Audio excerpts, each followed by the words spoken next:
ሰላም ጤና ይስጥልን ክቡራት ተመልካቾቻችን ፋና ቴሌቪዥን የኢትዮጵያ ታምርት ሳምንታዊው የቴሌቪዥን ዝግጅታችንን በመከታተል ላይ ትገኛላችሁ። የኢትዮጵያ ታምርት ሳምንታዊ የቴሌቪዥን ዝግጅታችን በኢትዮጵያ የአምራች ዘርፍ ላይ ያተኮሩ የተለያዩ ዝግጅቶችን ለናንተ ያደረሰ ይገኛል።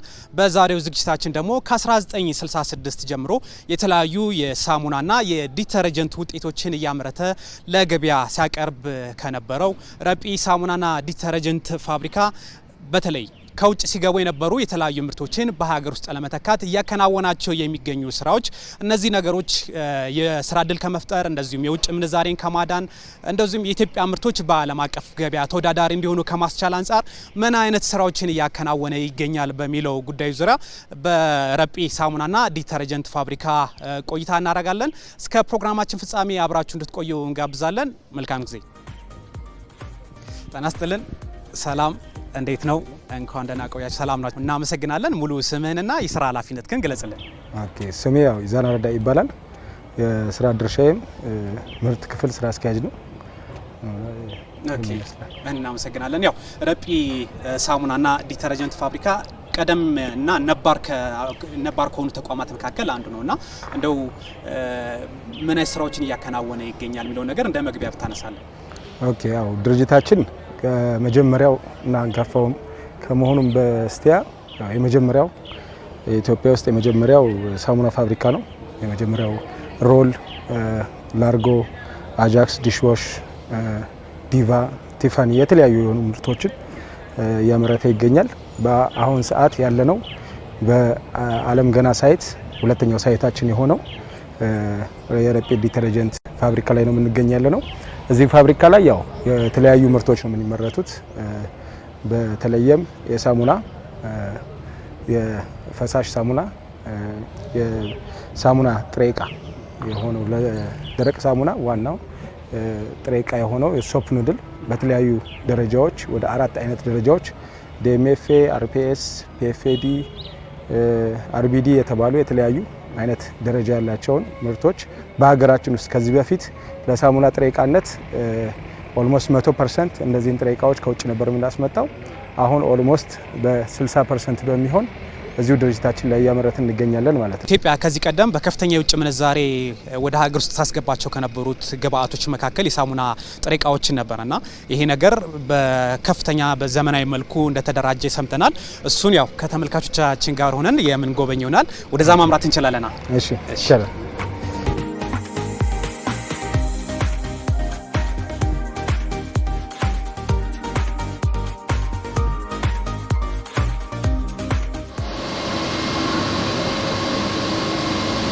ኢትዮጵያ ከዚህ ቀደም የተለያዩ ለሳሙና የሚያገለግሉ ጥሬ ዕቃዎችን በከፍተኛ የውጭ ምንዛሬ ከውጭ ስታስመጣ ነበረ።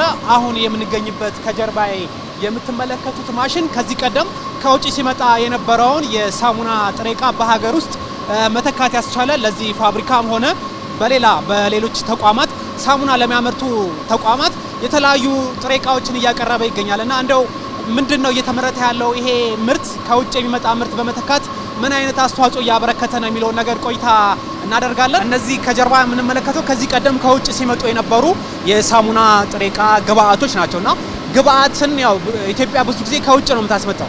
እንደው ግብአትን እንዴት ነው በሀገር ውስጥ ማምረት ምን ይመስላል የሚለው ነገር ሲያንሳለን ወይ ለመጀመሪያ ያክል ያው ይሄኛው ከኋላ የምታዩት ዩኒት ምንድን ይባላል? ያው ሳፖኒፊኬሽን ዩኒት ነው የሚባለው። የሚያመርተውም ዋናው ለሳሙና የሚሆን ለደረቅ ሳሙና የሚሆን ዋና ጥሬ ዕቃ ኦልሞስት ከ75 እስከ 80% የሳሙና ጥሬ ዕቃ ነው። ይሄም ደግሞ በምን አይነት መልኩ ለድርጅታችን ወይም ደግሞ ለግብአታችን ለጥራታችንም እንዲሁም ደግሞ ያው ከውጪ ስታስመጣና እዚህ ስታመርት ያሉት ቤኔፊቶች ያው የሚታወቁ ናቸው። ግን በተለየ መልኩ ደግሞ ያው እንደምታዩት እዚህ ጋር ይሄ በጣም ሃይ ኳሊቲ የሚባል ግሬዶችን በፈለግነው ጥራት እንድናመርት ከፍተኛ የሆነ አስተዋጽኦ አድርጎናል። ልዩነቱ እንዴት ነው? እዚህ ማምረቱና ከውጭ ማስመጣቱ ምን አይነት ልዩነት አለው? ለሀገር ኢኮኖሚ፣ ለተቋሙም፣ ለናንተም ምንድነው ያለው ጥቅም? ከውጭ በምታመጣበት ሰዓት ላይ ያው የተለያዩ ችግሮች ይኖራሉ። አንደኛ ያው ሎጂስቲክ አዲሽናል ኮስት ነው የሚሆነው። ከዛም ባለፈ ደግሞ በፈለከው ያክል በፈለክበት ሰዓት አምርተህ ዳይሬክት መጠቀም አትችልም። ብዙ ችግሮች አሉ። አሁን ባለፈው ሀፕ እንዳደረገው በሆርሙዝ የመዘጋት የተለያዩ ሎጂስቲክ ኢሹዎች በሚኖርበት ሰዓት ላይ ትልቅ ቦትልኔክ ነው።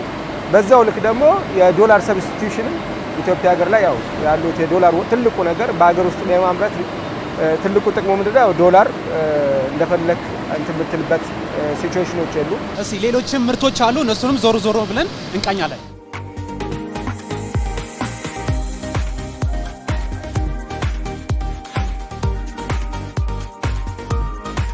ቀደም ሲል ከሳሙና ከጥሬ ዕቃ ከግብአቱ አካባቢ የሚሰሩ ስራዎችን ተመልክተናልና እዚህ ደግሞ የተለያዩ ሳሙናዎች የገላም የልብስም እዚህ አካባቢ እየተመለከትን ነውና እዚህ ክፍል እዚህ ዲፓርትመንት ምን አይነት ስራዎች ናቸው የሚከናወኑት? ጥሩ። እዚህ አካባቢ ሁለት አይነት ሳሙናዎችን እናመርታለን። የመጀመሪያው የቶይሌት ሶፕ ወይም ደግሞ ሃይ ግሬድ ሶፕ የሚባለው የገላ ሳሙናዎችን ስናመርት በጣም በጥንቃቄ በጥሩ ኳሊቲ ኦፕሬተሮቹ ከፕሮሰስ ኬሚስቶቹን ጀምሮ ኦፕሬተሩ ሙሉ ማሽኑ የሚቆጣጠረው ሜካኒካል ኢንጂነሮች ናቸው። ፕሪፓሬሽን ሳይት ስንሄድ ደግሞ ሙሉ ፕሮሰስ ኬሚስት ወይም በኢንዱስትሪያል ኬሚስትሪ ወይም ደግሞ በኬሚካል ኢንጂነር በኬሚስት የተመረቁ ሰዎች ሆነው በጣም በጥንቃቄ እያንዳንዷን ነገር ያለ ሰው ንክኪ እያንዳንዱ እንደምታየው ሙሉ ማሽን ዋይዝ ነው። እዛ ጋም ሰዎቹም ሲነኩት እንኳን ከቨር ከተደረገ በኋላ ከሰው ንክኪ ነፃ በሆነ መልኩ ሙሉ ፕሮዳክሽኑ ይቀጥላል። ወደዛ እነዚህ ስንመጣ ደግሞ ላውንደሪ ሶፖች ናቸው። እነዚህም በጣም ሃይ ግሬድ ናቸው። ምርቶቹም ኦይሉ ከውጭ እናስመጣና በሳፖኒፊኬሽን ፕሮሰስ ኦይሉን ፕሮዲውስ እናደርግና በጣም በትልቅ ጥንቃቄ ከሰው ንክኪ ነፃ በሆነ መልኩ እነዚህ ላውንደሪ ሶፖች ቪቫ 180 ግራም፣ ቪቫ 175 ግራም፣ ፋሚሊ ፓክ 220 ግራም ፕሪሚየም፣ 250 ግራም ንግስ እንዲህ እያለን የሎ ብሏል ወደ 9-10 አይነት ብራንዶችን ከነዚህ ከላውንደሪ ሶፕ ውስጥ እናመርታለን። አሁን እንደማየው ያው እንደምንመለከተው የሚቆራረጠው ሳሙና ብዙ ነው። በግራም በቀኝም እነዚህ መሀል ላይም በርካታ ሳሙናዎች በደቂቃዎች በሰከንዶች እየተቆራረጠ ነው ፓክ እየተደረገ የሚገኘውና በቀን ምን ያህል መጠን ይሰራል እነዚህ ሳሙናዎች? እዚህ ሳሙና እዚህ አካባቢ እስከ 100 ሜትሪክ ቶን ድረስ እናመርታለን። 100,000 ኬጂ አካባቢ እዚህ ላውንደሪ ሶፕ ውስጥ እናመርታለን ሚኒመም ማለት ነው። ፕላናችን እስከ 130 ሜትሪክ ቶን ነው። አንዱ ገበያ ላይ የሚያሳስበው ግራሙ ነው። ያው የናንተ የምታቀርባቸው ይሄን ያህል ሳሙና ይሄን ያህል ግራም የገላም የልብስም ይባላልና ትክክለኛውን ልኬቱን ይዞ እንዲወጣ ጥራቱን ይዞ እንዲወጣ ያሉ የቴክኖሎጂ አደረጃጀቱ ምን ይመስላል? ጥሩ። እዚህ ጋር ግራሞቹን ስናይ እያንዳንዱ ማሽን ራሱ ግራም ሴት እያደረገ ነው የሚቆርጠው። ሌንግዙ ዊድዙ እንዲሁም ደግሞ ቴክነሱ እያንዳንዱ ሴት በተደረገበት ልክ ብቻ ነው የሚቆርጠው እና በቃ ማክሲመም 1 ግራም ኦቨርና አንደር ቢመጣ 1 ግራም ማለት ኦልሬዲ ቶለሬብል ሬንጅ ነው። ከ1 ግራም ውጪ ኦቨርና አንደር የመምጣት ቻንሱ በጣም ዝቅተኛ ነው።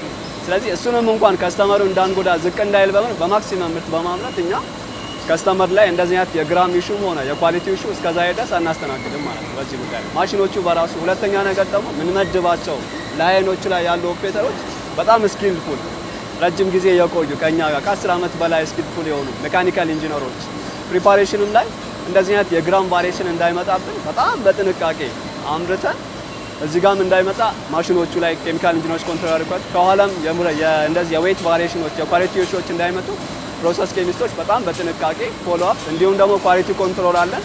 ለእያንዳንዱ ላይን የእያንዳንዱ የሆነ ኳሊቲ ኮንትሮል አለው። እሱን ኮንትሮል እያደረገ እነዚህ አይነት ኢሹዎችን ሚኒመም ዜሮ ናቸው ማለት ይቻላል።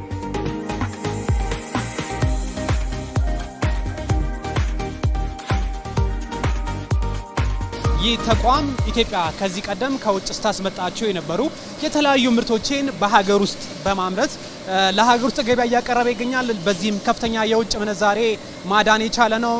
ለበርካቶችም የስራ እድል ፈጥሯል። እንደዚሁም በኢትዮጵያ በዚህ ዘርፍ የእውቀት ሽግግር እንዲኖር በማስቻል በኩል ትልቅ አስተዋጽኦ እያደረገ እንደሚገኝ ነው እኛ በዛሬው ቆይታችን የተመለከትነው። አሁንም ሌሎች ምርቶችን እንመለከታለን። በተለይ ከፈሳሽ ሳሙና ጋር በተገናኘ ኢትዮጵያ በምን ደረጃ ላይ ትገኛለች የሚለውን ነገር ዞር ብለን ቆይታ እናደርጋለን። አብራችሁ እንድትቆዩ እንጋብዛለን። መልካም ጊዜ።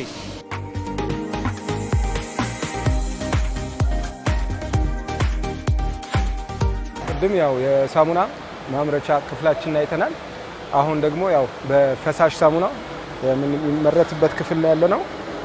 እዚህ ክፍል ላይ ያው በዋነኝነት የምናመርታቸው የእቃ ማጠቢያ አጃክስ ዲሽዎች የሚባለው ብራንዳችንና ላርጎ ያው የመጀመሪያው በኢትዮጵያ የመጀመሪያው የሆነው ፈሳሽ ሳሙና ላርጎ የሚመረትበት ክፍል ነው ማለት ነው። ይሄ ክፍል ኦልሞስት በቀን እስከ 160 እስከ 180 ሜትሪክ ቶን ወይም 180 160 ሺህ ሊትር በቀን የሚመረትበት ክፍል ነው ማለት ነው። ይህን ይመስላል። እንደው እንደዚህ አይነት ሳሙናዎች ገበያ ላይ ካላቸው ፍላጎት አንጻር የእናንተ ምርታማነት ምን ያህል ነው? በምን ያህል መጠን በየዕለቱ ታመርታላችሁ? በቀን ኖርማሊ ማምረት አቅሙ እስከ 180 ሺህ ሊትር የማምረት አቅም አለው። እኛ ኦልሞስት እስከ 130 140 ሺህ ሊትር በቀን የሚመረት ይሆናል ማለት ነው።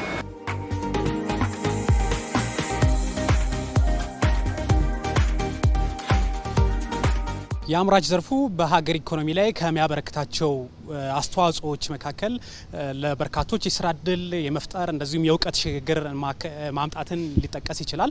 እንደዚህ ከውጭ ምንዛሬ እንደዚሁም ከካፒታል ባሻገር ማለት ነውና አሁን አብሮኝ ያለው አንድ የስራ እድል ተጠቃሚ የሆነው ቀጥታ ከዩኒቨርሲቲ የስራ እድል ያገኘ በዚሁ አጋጣሚ ደግሞ የእውቀት ሽግግርም ያገኘ ነውና እስኪ ሙሉ ስምህንና እንዴት ወደዚህ አጋጣሚ እንደገባ ይሄን ስራ እንዴት እንዳገኘ ንገረን። እሺ አመሰግናለሁ። ስሜ ናኦም ስዩም ይባላል። ከአዲስ አበባ ዩኒቨርሲቲ በመካኒካልና ኢንዱስትሪያል ኢንጂነሪንግ ነው የተመረኩት። ከግቢ ተመርቀን እንደወጣን ረጲ ሳሙናና ዲተርጀንት ፋብሪካ ቀጥታ ከዛ ነው ሪክሩት አድርጎን ወደዚህ የገባ ነው እና እስካሁን በዚህ በነበረኝ ቆይታ የሚቀርጸው የራሱ ድርጅቱ ፕሮግራም አለ ኤፍኤልፒ የሚባል ፕሮግራም እና የዛ አካል ነኝ።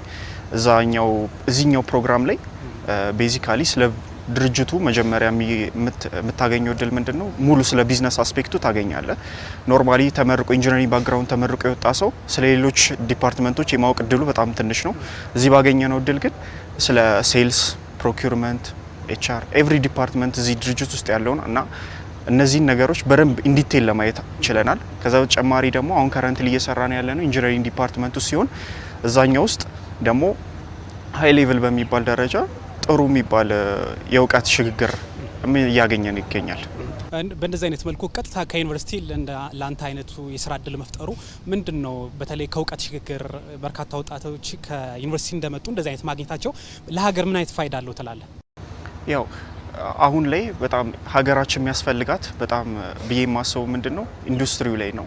ምክንያቱም በጣም ወደዛ ለማደግ አሁን ሞስት ሴክተሩ ያለው ኢንዱስትሪና ግብርና ላይ ነውና ድርጅቶች እንደዚህ ፍሬሽ ግራጁዌቶችን ይዞ በመምጣት ለወጣቱ ጥሩ እድል በመፍጠር እና ወደ እነዚህ ኢንዱስትሪ ጆይኖች እንዲያደርጉ ማድረግ በጣም በቃ ተገቢ ነው ብዬ አስባለሁ። እና ረጲ ደግሞ ይህንን እድል ለእኔ ብቻ ሳይሆን በጣም ለብዙ ወጣቶች እንዲህ አይነት እድል እየፈጠረ ነው።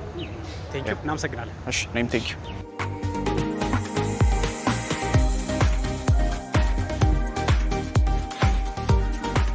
የአምራች ዘርፉ ከሚጠበቅበት ጉዳዮች መካከል ከአካባቢ ጋር ተስማሚ የሆነ የአምራች ዘርፍን መፍጠር ነው። በረጲ ሳሙናና ዲተርጀንት ፋብሪካ የተመለከትነው የተለያዩ የፍሳሽ ማስወገጃ ፍሳሾችን የማጣራት ስራ የሚከናወንበት ስርዓትን ተመልክተናል። ይህ የፍሳሽ ማስወገጃ እንደው ምንድነው ጥቅሙ፣ ማህበረሰቡን አካባቢውን እንዳይበክል ምን አይነት ጥቅም እየሰጠ ነው የሚለውን ነገር ከባለሙያ ጋር ቆይታ እናደርጋለን። ሙሉ ስምህንና የስራ ኃላፊነትህን እስቲ ንገረን። እሺ ደረጀ ተሾመ እባላለሁ። የስራ ድርሻዬ የፍሳሽ ማጣሪያ ዲፓርትመንት ሄድ ነኝ። ይሄ ነገር ምንድነው? እስቲ እንዳለ ከማሽኑ ተነስተልን የሚሰጠውን ጥቅም ገለጽልን። እሺ ያው በዋናነት ይሄን ፕላንት የተከልነው ምንድነው ድርጅቱ በሚያመርት ሰዓት የተለያዩ ፍሳሾች ከምርት ክፍል ይወጣሉ። ስለዚህ ያው ከምርት ክፍል የሚወጣ ውሃ ወደ ኢንቫይሮንመንት ብንለቀው አካባቢያችን ሊጎዳ ስለሚችል እንደዛ ከመሆኑ በፊት እኛ በራሳችን መንገድ ትሪት አድርገን ወደ ውጪ የምንለቅበት መንገዳችን ነው።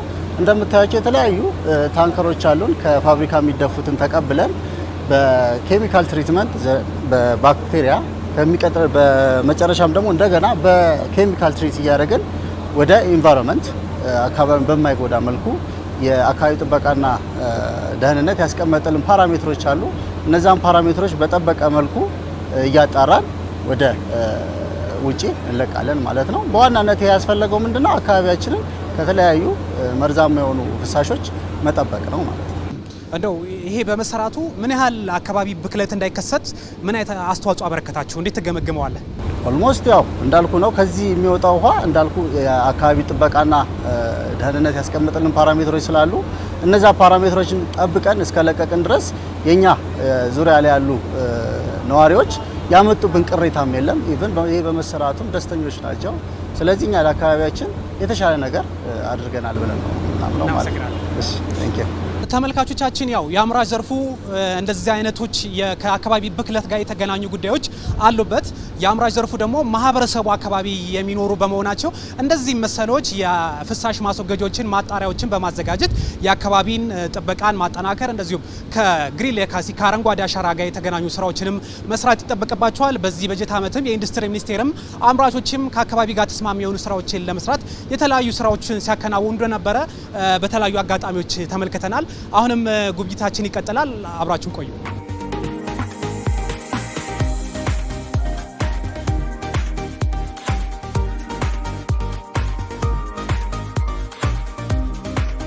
እነዚህ አይነት ድርጅቶች የሚጠበቀው ነገር የሰራተኞች ደህንነት ነው። ያው ከኬሚካል ጋር የተገናኘ ስራዎችን ያከናውናሉና እንደው በረጲ ሳሙናና ዲተርጀንት ፋብሪካ ሴፍቲ ጋር የተገናኙ ነገሮች ምን አሉ፣ ምን ነገሮች ቅድሚያ ይሰጣቸዋል የሚለው ነገር የምንመለከት ይሆናል። መልካም ጊዜ፣ እናመሰግናለን። ሙሉ ስምህንና የስራ ኃላፊነት ግን ግለጽልን።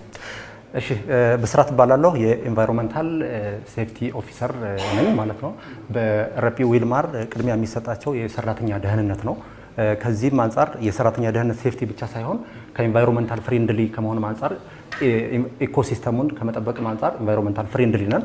እሱንም በተመለከተ ኢቲፒ የሚባል ኢፍሉዌንት ትሪትመንት ፕላንት በብዙ ሚሊዮን ብሮች የተሰራ ኦልሬዲ ፋንክሽናል ሆኖ ወደ ኤንቫይሮንመንት የሚለቀቁ ዌስቶችን ትሪት አድርገን የምንለቅበት ሁኔታ አለ። ሌላኛው ከሴፍቲ ጋር የተገናኘ ከኢመርጀንሲ ሪስፖንስ ፕላናችን ጋር የተገናኘ የፋየር ሃይድራንት ሲስተም አለን።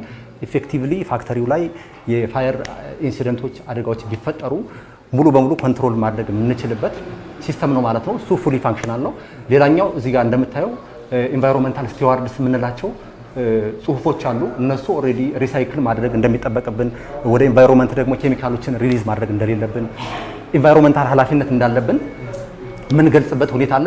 ሌላኛው እንደ ረጲ ዊልማር ምን አይነት ፖይንት አለው? ከፒላሮቻችን አንደኛው ሴፍቲ ነው። ወርክ ፕሌስ ሴፍቲ፣ የሰራተኞቹ ደህንነት። ምክንያቱም ሰራተኞቹ ሲኖሩ ነው ፕሮዳክት አምርተን ለከስተመር ሳቲስፋይ ማድረግ የምንችለው። ዜን ኦልዌይስ ሰስቴን የምናደርገው የኳሊቲ ኢሹ አለ። የፕሮዳክት ኳሊቲ፣ የምናመርታቸው ምርቶች በሙሉ ኳሊቲያቸውን የጠበቁ ናቸው ማለት ነው።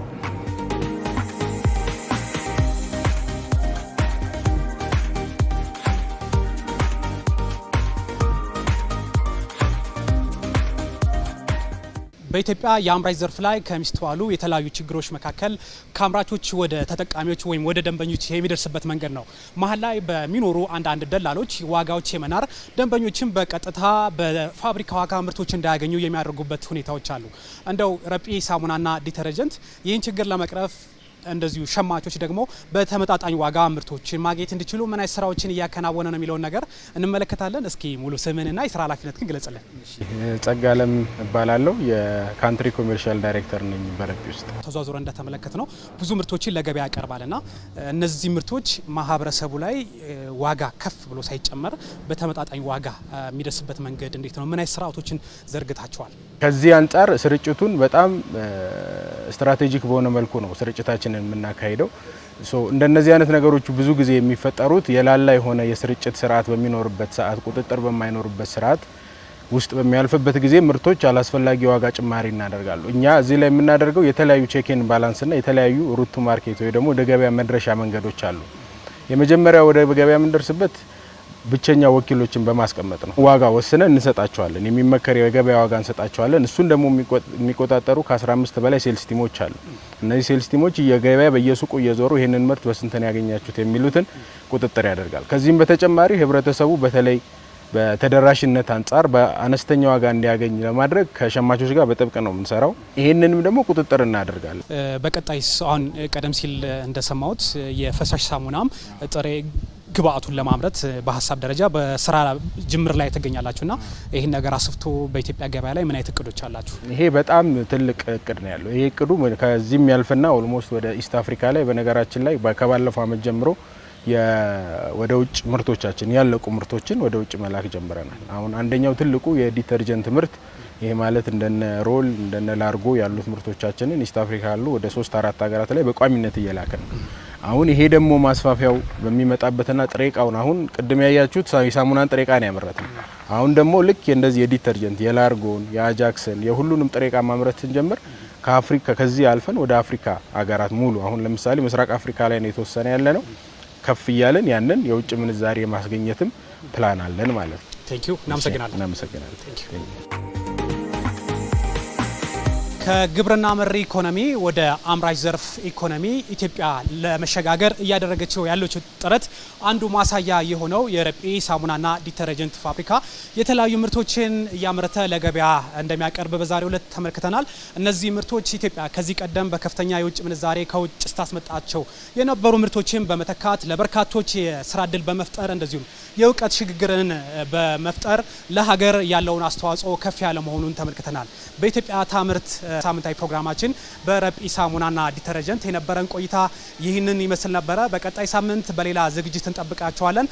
አብራችሁን ስለነበራችሁ ከልብ እናመሰግናለን። መልካም ጊዜ